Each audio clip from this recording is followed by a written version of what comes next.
Birthday மந்த்துக்கு தகுந்த மாதிரி வந்து எந்த மாதிரியான சிங்க் கொடுத்ததுன்னு பாப்போமா, இல்லனா வந்து வாஷ் பேசின் கூட வச்சுக்கோங்க. இது ஆல்ரெடி நிறைய பேர் போட்டாங்க, ஆனா நம்மளுக்கு வேற லெவல்ல இருக்கும். சோ மறக்காம வீடியோக்கு ஒரு லைக் போட்டு உங்களுக்கு என்ன வந்துச்சுன்றத கமெண்ட்ல சொல்லுங்க. ஓகே, ஃபர்ஸ்ட் ஜனவரிக்கு வந்து வாட்டர்மெலன் சிங்க் நினைக்கிறேன். இது பார்க்க வேற லெவல்ல இருக்கு, எனக்கு ரொம்ப பிடிச்சது. பிப்ரவரிக்கு வந்து கோகனட், எனக்கு இது அந்த அளவுக்கு ஒன்றும் பிடிக்கல, ஆனா வாட்டர்மெலன் சூப்பரா இருந்துச்சு. மார்ச்சுக்கு வந்து ஆரஞ்சு, இது ஓரளவுக்கு நல்லாவே இருக்கு, எனக்கு ஓரளவுக்கு நல்லா வந்திருக்கு. ஏப்ரலுக்கு வந்து ஐஸ்கிரீம் எப்படிதான் கழுவ முடியும். மேக்கு வந்து இது என்னது, செயின்.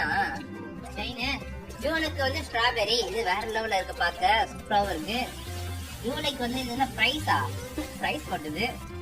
ஆகஸ்டுக்குலாம் கையே வெந்து போயிடுன்னு நினைக்கிறேன். இது வந்து லாவா, இல்லைன்னா எரிமலை குழம்பு. செப்டம்பருக்கு வந்து ஐஸ் கட்டின்னு நினைக்கிறேன். நம்ம ஐஸ் கட்டி தான். அக்டோபருக்கு வந்து சாக்லேட்டு வேற லெவல்ல இருக்கு, சாக்லேட்லயே கழுவாங்க, எறும்புலாம் கிடைக்கும். நவம்பருக்கு வந்து இது என்னது, ஸ்லைமா. டிசம்பருக்கு வந்து அந்த பபுள் ராப்லாம் இருக்குல்ல, அதுதான். உங்களுக்கு என்ன வந்துச்சுன்றத மறக்காம வீடியோக்கு ஒரு லைக் போட்டு கமெண்ட்ல சொல்லுங்க. லைக் முக்கியம்ப்பா.